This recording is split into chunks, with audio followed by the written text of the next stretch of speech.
यार बालकों, NDA examination के डेट्स तो आ चुके हैं और अभी एग्जामिनेशन बड़ा पास है। अभी एनडीए का जो 2 वाला एग्जामिनेशन है, जो आप में से मेजॉरिटी बच्चे दे रहे होंगे, जिसके लिए आप ये वीडियो देख रहे हैं, ये 13 सितंबर को होने वाला है। ठीक है। अब इस एनडीए में इस बार कुल मिलाकर करीबन 400 के आसपास पोस्ट निकले हैं।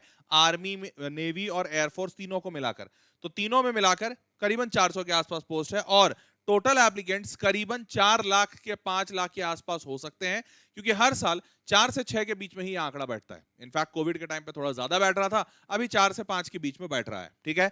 अब 4 लाख एस्पिरेंट, 400 सीटें हैं, इसका मतलब 0.1% का सिलेक्शन रेट, 0.1%। पर ये 0.1 का सिलेक्शन परसेंटेज है बिल्कुल फाइनल राउंड में। अब फाइनल राउंड के पहले आप समझिए कि ओवरऑल होना क्या है। आप अभी एनडीए में बैठेंगे, ये जो 4 लाख, तो 400 सीटें हैं ना, इसका ऑलमोस्ट 8 से 10 गुना सिलेक्शन किया जाता है। तो 400 सीटें हैं, मतलब 4000 बच्चे रिटन एग्जामिनेशन में लगभग क्वालिफाई होंगे। तो 4000 बच्चे मतलब रफली 1%। 4 लाख बच्चे एस्पिरेंट हैं, और इस 4 लाख बच्चों में करीबन 4000 के आसपास बच्चे सेलेक्ट किए जाएंगे रिटन एग्जाम में। 1% बच्चा यहां सेलेक्ट होगा, और उसके बाद इस 4000 में से फिर बच्चा एसएसबी जाएगा। एसएसबी जाने के बाद फिर मेडिकल होगा, उसमें छटते छटाते 400 के आसपास क्वालिफाई करेंगे, मतलब फाइनल एनडीए में जाएंगे।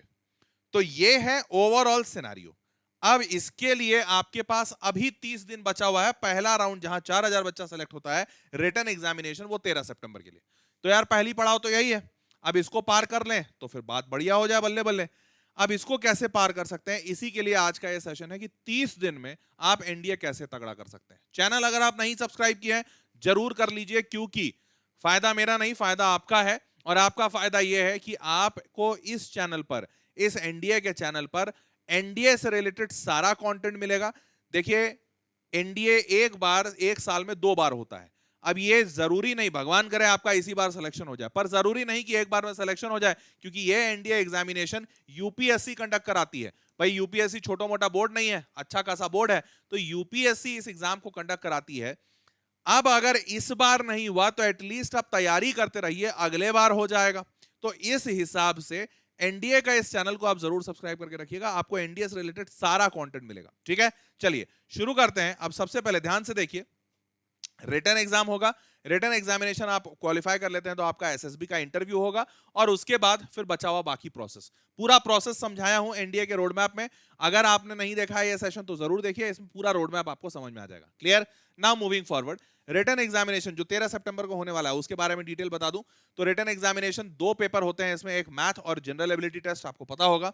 इंग्लिश और हिंदी 2 ही भाषाओं में होता है। ऑब्जेक्टिव टाइप के एमसीक्यूज होते हैं, और पेन एंड पेपर मोड पे होता है। पूरी तरह से ऑफलाइन है, एमसीक्यू आपको ओएमआर शीट भरनी होगी। ठीक है। और 5 घंटे का पेपर होगा, 2.5 घंटे का मैथ्स और 2.5 घंटे का जनरल एबिलिटी टेस्ट। ठीक है, ये है पैटर्न। अब मैथमेटिक्स का जो पेपर है वो 300 नंबर का आता है। ठीक है। इस 300 नंबर में 120 सवाल होते हैं। 2.5 नंबर का एक सवाल, 2.5 नंबर का एक सवाल, और नेगेटिव मार्किंग 1/3, सॉरी इसका, हाँ इसका 1/3 रहता है। -1/3 ऑफ 2.5, तो 2.5 डिवाइड बाई 3 कीजिए तो 0.83 आता है। ठीक है। और 2.5 घंटे का यहां समय मिलता है। अब वहीं गैट की बात करें तो गैट में होता क्या है, जनरल एबिलिटी टेस्ट है। तो general awareness test, ability test जो कह लीजिए, इसमें अंग्रेजी पूछा जाता है और जीके पूछा जाता है। जीके के अंदर हिस्ट्री, सिविक्स, ज्योग्राफी, पॉलिटी, जो सिविक्स वाला पार्ट है, polity, science, basic sciences, physics, chemistry, biology, सब कुछ। तो जनरल साइंस में, जनरल नॉलेज में सब कुछ पूछ देते हैं, एनीथिंग एंड एवरीथिंग। हालांकि इसमें भी सवाल थोड़े बटे हुए हैं कि भैया 10% हिस्ट्री से पूछेगा, 10% पॉलिटी से पूछेगा, 10% ज्योग्राफी से पूछेगा, ऐसे करके बटे हुए हैं। ठीक है। अब आपका इंग्लिश 200 नंबर का होता है इसमें, और जो जीके है वो टोटल 400 नंबर का होता है। तो 300 का मैथ, 200 का इंग्लिश, 400 का जीके। अब सोचिए, जरा यहां पर इंपॉर्टेंट सुनिए, इंग्लिश में 50 सवाल होते हैं, तो हर सवाल 4 नंबर का है। मैथ में जो हर सवाल 2.5 नंबर का था, यहां 50 ही सवाल बनाने होंगे अंग्रेजी के, और 200 नंबर मिल जाएगा। और जीके के 100 सवाल जो होते हैं, वो 100 सवाल का 400 नंबर। ठीक है। तो इसके हिसाब से टोटल 150 सवाल हुए, जिसके 600 नंबर बनते हैं। तो यहां पर आपको ओवरऑल ज्यादा सेगमेंट है, परंतु एक सवाल पे मार्क्स ज्यादा है। ऑल्दो इसको करना थोड़ा कठिन होता है, क्योंकि आपको एनीथिंग एंड एवरीथिंग, सब कुछ पढ़ना है, कोई से भी पूछ सकता है, ऐसा वाला सिनेरियो है। 4 नंबर का एक सवाल, और यहाँ पे नेगेटिव मार्किंग -1/3, तो 1/3 मतलब 4 का 1/3 -1.33, 2.5 घंटे का पेपर होता है। ठीक है, अब कितने नंबर पे कट ऑफ गया है पिछले सालों में? तो देखिए टोटल मार्क्स क्या हुआ, 600 यहां, 300 यहां, 900 नंबर का टोटल पेपर है। 900 नंबर का टोटल पेपर में हर साल आप देख लीजिए, हर साल किसी साल 400 से ऊपर गया है? 400 छोड़िए, 350 भी एक ही साल गया है। ये देखिए 360 और 355, ये कौन सा साल था याद है? ये कोविड वाला साल था, 20, 21, 22। सिर्फ कोविड के सालों में आप देख रहे होंगे, सिर्फ यहीं पे 350, 355 वाला नंबर दिख रहा है। इसके अलावा ना इसके पहले कभी और ना इसके बाद कभी 300, 350 भी नहीं पार हुआ। तो मैं आपको अगर कहूं कि यार आप एक टारगेट लेकर चलिए कि आपको 360 से फॉर श्योर, 360 से ऊपर है तो आप फॉर श्योर सेलेक्ट होंगे। पर मैं अगर आपको कहूं कि एक बेयर मिनिमम 50% मार्क्स का टारगेट ले लीजिए, 900 नंबर का पेपर है, आप आधा स्कोर करके आएंगे 450, तो 450 में फॉर श्योर आपका सिलेक्शन भी हो रहा है और कोई अच्छा रैंक भी आ जाएगा। मानते हैं इस बात को? अब तो यहां पर 334, 305 हर बार ऐसा ही। देखिए 2025, 2026 का तो अभी आया नहीं है एनडीए 1 का, एनडीए 2 आप देने जा रहे हैं, पर मोस्ट लाइकली 300, 350 के नीचे ही रहेगा। आप 450 का टारगेट लेकर जाइए कि 450, आधे से ज्यादा सवाल सही बनाने हैं, दैट्स इट, इतना ही सिंपल टारगेट होना चाहिए। अब तो सेफ स्कोर तो बहुत आराम से 350 के अंदर ही है, परंतु मैं बोल रहा हूं 450 का आप टारगेट लेकर जाइए। अब मूविंग फॉरवर्ड, अच्छा एक बात और, सेक्शनल कट ऑफ है यहां पर, हर में 25% ईच पेपर में आना चाहिए। मतलब ऐसा नहीं है कि आप 450, जैसे 600 नंबर का यहाँ पे पेपर है ना ये वाला, अब आपने बोला 600 में से ही 450 ले आए, तो नहीं, ऐसा नहीं चलेगा। आपको मैथमेटिक्स में भी 25%, मतलब 125% कितना होगा, 75 नंबर, मिनिमम 75 यहां चाहिए, और मिनिमम 600 में 150 मतलब 200 में मिनिमम 50 नंबर इंग्लिश में आना चाहिए, और मिनिमम 100 नंबर जीके में आना चाहिए। तो मिनिमम का क्राइटेरिया आपको सब जगह पूरा करना है। 100 नंबर यहां, 50 नंबर 150, 150 और 75, 225। तो 225 तो बेयर मिनिमम तीनों में 25% लाना पड़ेगा। ठीक है, अब आगे बढ़ते हैं। अब एसएसबी इंटरव्यू की बात करते हैं। तो एसएसबी इंटरव्यू के बारे में अभी डिटेल में नहीं बताऊंगा, 5 दिनों का इंटरव्यू होता है, और इसको डिटेल में मैंने इसी वीडियो में समझाया है। जो आप ये वाला वीडियो अगर नहीं देखें तो देख लीजिए, लिंक में डिस्क्रिप्शन में डलवा दूंगा। नाउ मूविंग फॉरवर्ड, एसएसबी का जो 2 स्टेज है, उसमें स्टेज 1 है जहां पर ऑफिसर इंटेलिजेंस रेटिंग टेस्ट होता है, ओआरटी कहते हैं इसे। तो ऑफिसर इंटेलिजेंस रेटिंग जो टेस्ट होता है ये, और दूसरा होता है पिक्चर परसेप्शन टेस्ट। तो ये दोनों टेस्ट पहले दिन हो जाते हैं। अब इंटरव्यू में 2 फेजेस में बच्चे निकलते हैं। पहला बच्चा वो होता है जो पहले दिन का स्टेज 1 पे आया और स्टेज 1 ही क्वालिफाई नहीं कर पाया, तो फर्स्ट डे आउट, मतलब इंटरव्यू के पहले दिन उसको हटा दिया जाता है। अच्छा, इसके पहले भी बहुत सारे बच्चे निकलते हैं, जैसे मैं गया था तो मैं इसी के पहले दिन निकल गया। काहे? डॉक्यूमेंट्स बहुत ज्यादा स्ट्रिक्ट होते हैं ये लोग, डॉक्यूमेंट्स जो बोला है वो लाना ही लाना है, लकीर के फकीर है। आप चाहे माथा पटक लीजिए, जैसे मेरे से बोला गया था कि 12वीं का पासिंग सर्टिफिकेट चाहिए। अब मुझे लगा कि पासिंग सर्टिफिकेट का मतलब होता है मार्कशीट, मैंने दिखा दी जिसमें भाई पास लिखा हुआ था। वो बोले नहीं, 12वीं का मार्कशीट अलग होता है, पासिंग सर्टिफिकेट अलग होता है, और उन्होंने लिख रखा था कि 12th marksheet and passing certificate. तो मेरे को लगा कि भाई मार्कशीट पासिंग सर्टिफिकेट सेम ही हो है, और मैं चला गया और मेरे को बाहर कर दिया। इन्होंने पहला राउंड भी नहीं बैठने दिए, पहले दिन राउंड भी नहीं बैठा, उसके पहले ही डॉक्यूमेंट वेरिफिकेशन में ही हटा दिए, बोले आपके पास 12वीं का सर्टिफिकेट नहीं है। और आपको पता है, जबकि मैं पासिंग सर्टिफिकेट में सोचा, तो मैं सोचा मार्क्स होगा, मार्कशीट में 80% नंबर लिखा होता, बजाते पास लिखा होता, पर नहीं माने। तो ये डॉक्यूमेंट्स के बड़े ज्यादा मुरीद होते हैं, बहुत ज्यादा इनका कठोर प्रोसेस है। ठीक है, स्टेज 1 ये हुआ। अगर मान लेते हैं कि अब अगर आप यहां से स्टेज 1 पहला दिन पार कर लेते हैं, तो पहले दिन के बाद फिर 4 दिन और बनता है, और ये चारों दिन में आपको नहीं हटाएंगे। फिर आप second day, third day, fourth day पूरा आप जाएंगे, 5वां दिन, और 5वां दिन होता है कॉन्फ्रेंस। कॉन्फ्रेंस के दिन भी बच्चे निकलते हैं, जिसको हम कहते हैं कॉन्फ्रेंस आउट। तो आप 5वें दिन तक जाएंगे, जिसमें आपका इंटरव्यू होगा, ग्रुप टेस्टिंग, ऑफिसर टास्क होगा, साइकोलॉजी टेस्ट एंड कॉन्फ्रेंस। तो ये डे 2 का है, ये दूसरे दिन ये होगा, तीसरे दिन ये होगा, चौथे दिन साइकोलॉजिकल टेस्ट होता है, और 5वें दिन कॉन्फ्रेंस टेस्ट होता है। तो 2, 3, 4, 5 ये 4 दिन में होगा। अगर इसमें आपका सिलेक्शन, मतलब क्योंकि इसमें बीच में नहीं निकालेंगे, पूरा आप इंटरव्यू कंप्लीट करेंगे, फिर अगर फाइनल आपका आंसर आया, मतलब रिजल्ट आया, और उसमें आप नहीं सेलेक्ट हुए, तो कहा जाता है कॉन्फ्रेंस आउट। ठीक है, समझ गए? नाउ टोटल 900 नंबर का ये इंटरव्यू भी होता है। तो जैसे 900 नंबर का रिटन था, 900 नंबर का ये। अब इसका अलग से कट ऑफ नहीं आता। अब यहां पर जो कट ऑफ आता है, ये 1 और 2 मिलाकर टोटल 1800 मार्क्स में कट ऑफ आता है। तो 1800 में देखिए, जैसे मैंने आपको बताया था ना, ये 3 साल ये थोड़े अपवाद थे, इनमें ज्यादा नंबर गए। देखिए 700 से ऊपर इन्हीं में गया है, और यहाँ पे 700, पर उसके बाद आप देखेंगे हमेशा कभी भी 700 से ऊपर नहीं गया है। ऑलमोस्ट 699 तक पहुंचा है पर 700 नहीं गया है। मैं बोल रहा हूं कि आप 750 मान लीजिए, 750 कट ऑफ जाएगा। तो याद कीजिए पहले वाले में कितना था, 350, 350 पहले वाले में याद है, 350 कट ऑफ, 350 से ऊपर कभी नहीं गया था, तो 350 मान लेते हैं। और दूसरे वाले में इसमें 400 मान लेते हैं, तो 400 और 350 फॉर श्योर आप सेलेक्ट तो हो जाएंगे। पर मैंने आपको जैसा बताया कि आप इसमें भी मानिए, रिटर्न में भी लीजिए 450 का टारगेट, और इसमें भी 450 का टारगेट लीजिए। हालांकि यहां पर आपको कितने नंबर मिलेंगे इसको आप बहुत आसानी से डिसाइफर नहीं कर पाएंगे, क्योंकि ये थोड़ा कठिन है समझ पाना कि अच्छा क्या बोलना है इंटरव्यू में, कैसे कॉन्फ्रेंस में बातें करनी है, इसका एक अलग पूरा ट्रेनिंग होता है। ठीक है, तो अगर आप 450 मान ले आते हैं तो 900 नंबर बनते हैं, और 900 नंबर इज फॉर श्योर की सिलेक्शन तो हो रहा है गुरु, उसमें कहीं डाउट ही नहीं है। तो ओवरऑल इस एनडीए में आपको दोनों पेपर में, इंटरव्यू में और पेपर में, रिटन टेस्ट में 50% बस मार्क्स हासिल कर रहे हैं। अगर आप 50% हासिल कर लेते हैं बहुत आराम से आप सिलेक्टेड हैं। क्लियर?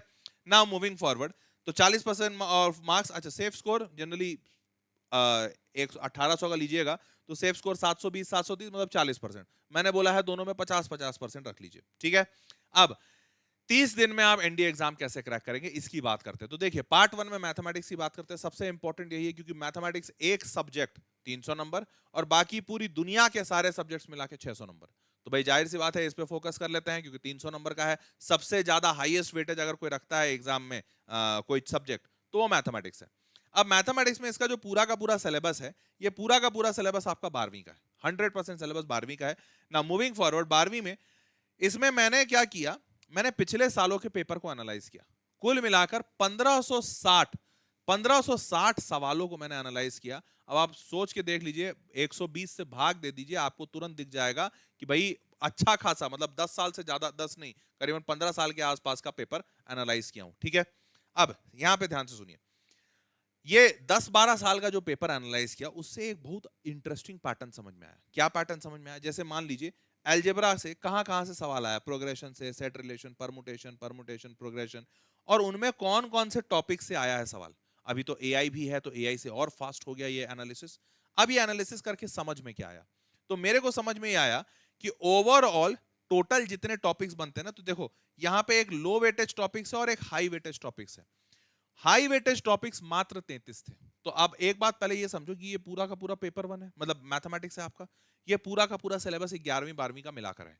11वीं 12वीं का ये लोग कहते हैं इनके वेबसाइट पे कि एनसीईआरटी सिलेबस फॉलो करो। एनसीईआरटी में टोटल होते हैं 82 चैप्टर्स, 82 चैप्टर। आप जाके चेक कीजिएगा, 11वीं 12वीं मिला के 82 चैप्टर्स बनते हैं। अच्छा, अगर 82 चैप्टर है, हर चैप्टर में मिनिमम से मिनिमम 10 टॉपिक्स होते हैं। मानिएगा आप इस बात को, मिनिमम 10 टॉपिक तो होता है ना, जैसे मैट्राइसेस में adjoint of matrix, inverse of matrix, वैसे ही टाइप ऑफ मैट्रिक्स, ऐसे करके 10 टॉपिक्स होते हैं।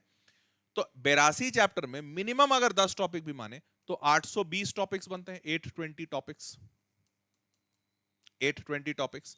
अब ये 820 जो 800 टॉपिक्स बनते हैं, इन 800 टॉपिक्स में जब मैंने सारा मैपिंग किया तो 242 टॉपिक्स से सवाल पूछे गए थे। टोटल 820 800 के आसपास टॉपिक्स थे जिसमें पूछा गया सवाल सिर्फ 250 के आसपास, 242। पहली चीज।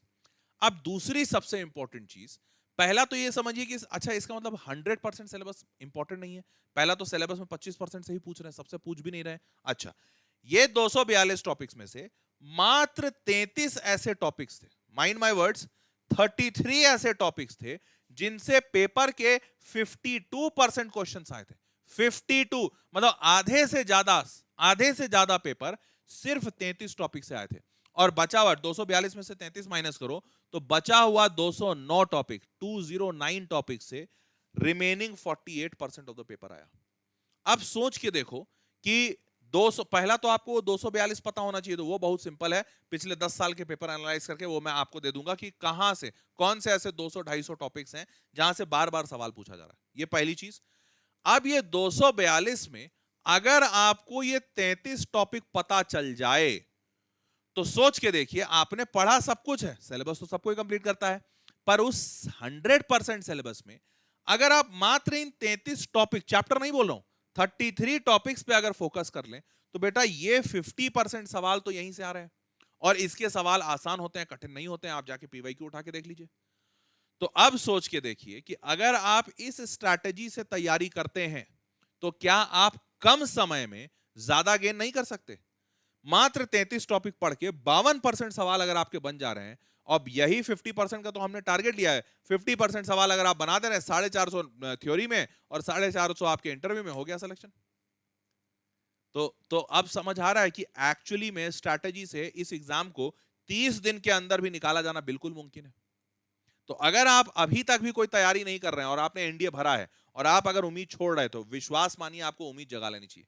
और मैं आपको सिर्फ ये टॉपिक्स नहीं बताऊंगा, पूरा कंप्लीट करा के दूंगा, मजाक नहीं कर रहा हूं, अभी आपको बताता हूं आगे। तो ये जो 33 टॉपिक्स है ये मैंने आपके सामने लिख दिया। मजाक, मैं सच बता रहा हूं, कोई चीज छुपाऊंगा नहीं। इनफैक्ट सारी मेहनत कर ही आपके लिए रहा हूं यार। मेरे को एनडीए नहीं निकाला, मेरा तो हो गया। जो भी पढ़ना पढ़ाना था वो बहुत पहले कर चुका हूं, पर मेरे को अब एनडीए नहीं निकाला, तो मैं आप ही के लिए ये सारी मेहनत कर रहा हूं। ये 33 टॉपिक्स जहां जहां से सवाल 50% सवाल, 50% से इनफैक्ट ज्यादा सवाल जहां से आए, ये 33 टॉपिक्स आपके सामने लिख दिया। ठीक है, अब तो आपको क्या करना है, आप रिवाइज कीजिए सारे के सारे इन टॉपिक्स को, उनके फॉर्मूला, शॉर्टकट्स, ये सब डेली बेसिस पे थोड़ा देखिए। सॉल्व 40 to 50 एनडीए पीवाईक्यूज, और जब आप ये सॉल्व करेंगे ना 40 से 50 रोज के लेवल पे पीवाईक्यूज, आपको खुद चमकने लगेगा कि सर ने जो जो टॉपिक्स बताए थे उन्हीं टॉपिक से ज्यादा सवाल दिख रहे हैं। और आप देख लीजिएगा, मैं विश्वास कीजिए, आप कोई भी जो भी चैप्टर उठाइए, जैसे बाइनोमियल डिस्ट्रीब्यूशन है, आप बाइनोमियल उठाइए, आप देखिएगा डिस्ट्रीब्यूशन से सबसे ज्यादा सवाल पूछे गए।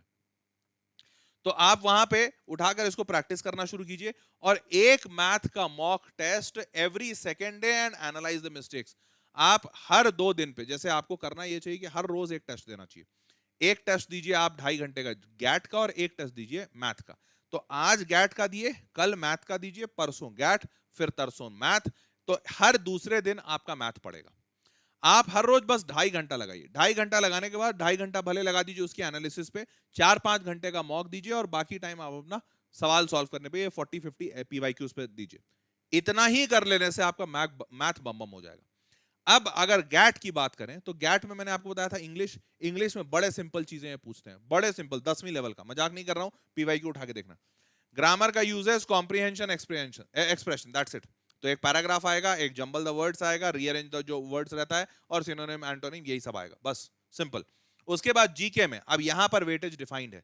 फिजिक्स में 25% सवाल पूछे जाते हैं, मतलब 100 नंबर का सवाल, 100 नंबर का जो सवाल होता है वो फिजिक्स से आता है। ठीक है, उसके बाद तो 100 सवाल टोटल है, तो 25 सवाल फिजिक्स के, 15 सवाल केमिस्ट्री के, 15 सवाल मतलब 15 चौके 60, और जनरल साइंस का 10 सवाल। तो ये जनरल सवाल साइंस जो है ना, यही बायोलॉजी है, 10वीं के लेवल का बायोलॉजी। उसके बाद हिस्ट्री का 20 सवाल, ज्योग्राफी का 20 सवाल, और करंट अफेयर्स, जो जो भी घटनाएं हो रही हैं उसका 10 सवाल। मैं मानता हूं आप करंट अफेयर्स आपको नहीं आता, आप छोड़ दीजिए करंट अफेयर्स, तो आप अगर 10 छोड़ भी देते हैं तो भी आपके पास 90 सवाल है। और आप यहां से ये देखिए, सिर्फ फिजिक्स, केमिस्ट्री, बायो अगर आप कर लेते हैं तो भी 25, 15, 40, 10, 50, 50% तो यहीं से हो जा रहा है, सिर्फ फिजिक्स, केमिस्ट्री, बायो करके। और थोड़ा बहुत अगर हिस्ट्री, ज्योग्राफी पता है, और बल्ले बल्ले कर दोगे। क्लियर? तो स्ट्रैटेजी से अगर जाओगे गुरु, तो बिल्कुल करना मुमकिन है। बिल्कुल ऐसी बात नहीं है कि एनडीए बहुत बड़ा हुआ है, यूपीएससी लेता है तो आसानी से नहीं निकलेगा, ऐसा नहीं है। लोग स्ट्रैटेजी से देते ही नहीं है। ठीक है, नाउ इंग्लिश में spotting the errors, ordering of words in a sentence, sentence improvement, comprehension, idioms, phrases, antonym, synonym. ठीक है, और इंग्लिश के लिए सबसे सिंपल सी स्ट्रैटेजी है, कोई एक अच्छी किताब पकड़ लीजिए, लेकिन ये मैं तब कहता जब समय होता, अभी मैं कहूंगा सिर्फ पीवाईक्यूज बना लो, दैट्स इट। उसी से सबसे बेस्ट प्रैक्टिस होगा, तो आपके लिए सबसे बेस्ट वही होगा। और उसके बाद पार्ट 2 में फिजिक्स सेक्शन में, तो आप यहाँ एनसीईआरटी से फॉलो कीजिए, सिर्फ एनसीईआरटी। कहां कहां से सवाल पूछते हैं वो मैंने लिख दिया है एनालिसिस से, कि कहां कहां से सवाल ज्यादा पूछा जाता है। तो इन सेक्टर्स को, इन सेगमेंट्स को एनसीईआरटी से थोड़ा मजबूत कर लीजिए, अगर थ्योरी कमजोर है। और अगर मोटा मोटी थ्योरी सही है तो फिर मैं आपको कहूंगा कि आप सीधा सीधा पीवाईक्यू बनाइए। जो जनरल साइंस था ना वो बायोलॉजी है, बायोलॉजी में ह्यूमन बॉडी, डिजीज, सेल्स और टिश्यूज, इन्हीं से सवाल पूछते हैं बस। और कोई डीप में नहीं घुसना, प्लांट से उठा के नहीं सवाल पूछेंगे, बस इतना सिंपल चीज पूछेंगे, that's it. Clear? Now moving forward, geography, history, polity. Geography में world and physical geography, Indian geography पे सबसे ज्यादा फोकस रहता है, क्योंकि भाई भारत में ही काम करेंगे आप ज्यादा। हिस्ट्री में modern India, ancient India, medieval और वर्ल्ड हिस्ट्री। और पॉलिटी में art 1, preamble, making of constitution, parliament, that's it. कोई बहुत डीप में नहीं घुसने वाले हैं, कि आप बताइए क्या कहते हैं एमपी का क्या पावर होता है, एमएलए का क्या पावर होता है, वो सब नहीं पूछेंगे। सीधा article 1 preamble making of constitution and parliament, बस। ठीक है, कोई स्टेट लेवल पे नहीं जाते, क्योंकि भाई आर्मी नेवी ये सब डिफेंस फोर्सेस है इंडिया के, तो ये सेंट्रल लेवल पे काम करेंगे, तो स्टेट लेवल पे ज्यादा नहीं घुसेंगे। और इकोनॉमिक्स और करंट अफेयर्स में 5 साल का plan, 5 year plan, type of act जो भी अभी चल रहा है इकोनॉमिक्स में, वो देश का इकोनॉमिक्स पूछेंगे और करंट अफेयर्स थोड़ा बहुत। ठीक है, नाउ मूविंग फॉरवर्ड, जीके की स्ट्रैटेजी बड़ी सिंपल है। पहला तो अगर एनसीईआरटी है सारी चीजों का अगर एनसीईआरटी आप कर सकते हैं, अब अभी तो उतना समय नहीं है, पर अगर आपने किया होगा एनसीईआरटी तो एनसीईआरटी सफिशिएंट है। हिस्ट्री, पॉलिटी, ज्योग्राफी में एनसीईआरटी अगेन। करंट अफेयर्स के लिए कोई भी कंपाइलेशन उठा लीजिए, बहुत सारे कंपाइलेशन मैगजीन्स आते हैं। और एमसीक्यू की किताब सबसे ज्यादा, पीवाईक्यूज की जो किताब है उसको सबसे ज्यादा यूज कीजिए। ठीक है, जनरल सॉरी करंट अफेयर में नहीं बोल रहा हूँ, करंट अफेयर में पीवाईक्यू मत यूज कीजिएगा, क्योंकि वो हर साल का पीवाईक्यू बदलता है। बाकी सब जगह में पीवाईक्यू सबसे ज्यादा इस्तेमाल कीजिए। ठीक है, चलिए अब सबसे अच्छी चीज आपके लिए, ये जो सारी चीजें मैंने बताई ना, सिर्फ स्ट्रैटेजी बताने के लिए नहीं, आपको ये सारी स्ट्रैटेजी फॉलो भी करवाऊंगा। तो मैं आप सारे बच्चों के लिए एनडीए का वन शॉट इसी चैनल पर रिलीज कर रहा हूं, मजाक नहीं, सच बता रहा हूं। चैनल सब्सक्राइब कर लो, और बहुत बढ़िया टीचर लेकर आया हूं, मुकुल उपाध्याय सर हैं अभी आपके सामने। मुकुल सर को लॉन्च भी करेंगे हम लोग, लेकर भी आएंगे। और मुकुल सर आपको पढ़ाने वाले हैं मैथमेटिक्स पूरा का पूरा। तो अभी मैथमेटिक्स से शुरुआत कर रहे हैं, इसलिए क्योंकि मैथमेटिक्स सबसे ज्यादा इंपॉर्टेंट होता है एनडीए में। भाई 300 नंबर का पेपर लेके है, और खाली एक सब्जेक्ट पढ़ लो 300 नंबर आ जाएंगे, बाकी तो इतने सारे सब्जेक्ट पढ़ने पड़ेंगे तब 600 नंबर आएंगे। तो सुपर इंपॉर्टेंट है, इसलिए इससे शुरुआत की है। एनडीए पूरा का पूरा जो भी, और सबसे अच्छी बात बताया, एनडीए में जो मैंने 33 टॉपिक बताया ना, वो 33 टॉपिक आपको यहाँ कंप्लीट करवाए जाएंगे। तो मुकुल सर पूरा का पूरा ये 33 टॉपिक्स आपको करवाएंगे, और इनफैक्ट बताएंगे कहां कहां से सवाल पूछे गए हैं, बार बार सवाल पूछे गए हैं, ये आपको पूरा पैटर्न दिखाएंगे। ठीक है, तो चैनल में मैं आपको बोलूंगा हर हाल में सब्सक्राइब रखिएगा, क्योंकि ये सारा कंटेंट जो आपको मिलने वाला है ना, वो इस चैनल पे मिलता रहेगा। ठीक है, वन शॉट, और उसके अभी आगे और भी बहुत सारी चीजें लाएंगे। तो आखिरी के 1 महीने में एनडीए कैसे निकाला जाता है, ये आपको इस चैनल पे बता देंगे, पक्की बात है। और करा के दिखाएंगे, सिर्फ बताएंगे नहीं, करा के दिखाएंगे। तो इसलिए चैनल सब्सक्राइब रख लो, बहुत फायदा होने वाला है। और अगर जो बोल रहा हूं वो 1 महीने के लिए फॉलो कर लिए, तो बेटा तू एनडीए जरूर निकालेगा, पक्की बात है, पक्की बात है, एनडीए जरूर निकालोगे।